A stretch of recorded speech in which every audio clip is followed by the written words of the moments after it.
Do you struggle with the sway in the golf swing? In this week's Friday Fix, I'm going to show you can stop the sway and improve that ball striking.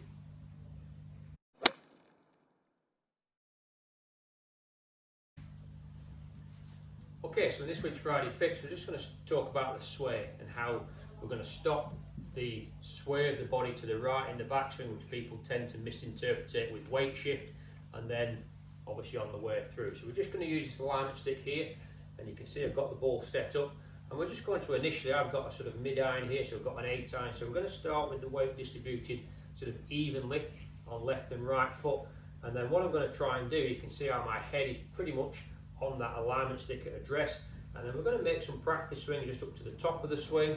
I'm going to try and feel for this mid iron, 8 iron in this case, that the head doesn't really move away from that stick too much in that backswing, and you can see when I get to the top of the swing, the head stays pretty much on that alignment stick. If we can get used to that feeling, just in a couple of practice swings at the top of the swing, head stays pretty much on the alignment stick, you know, we're going to get into a good position where we're not using excessive sort of sway.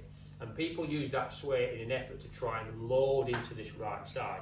What I can do here with this 8 iron, I can turn to the top of the swing, keeping the head on that alignment stick, but still load the pressure into this right glute. So that's the sort of feeling we're trying to get. And again, as all drills that we do, you're trying to get a couple of feelings there in the practice swing, in the backswing, and then as we come back down and through, again, there's not excessive shift forward, because again, I'm trying to keep my head pretty centered. So nice and centered in the backswing, loading to that right side, nice and centered with the head in the downswing as the pressure shifts into that left side, and all the way through to the finish. Only at the end will we see the head move off that alignment stick ever so slightly.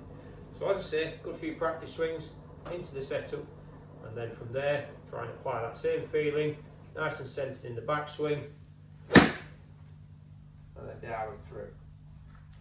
Okay, so there's a great Friday fix to help you to stop that sway and to keep those that head more centered and improve those strikes. Hope you've enjoyed it. Catch up with you next Friday.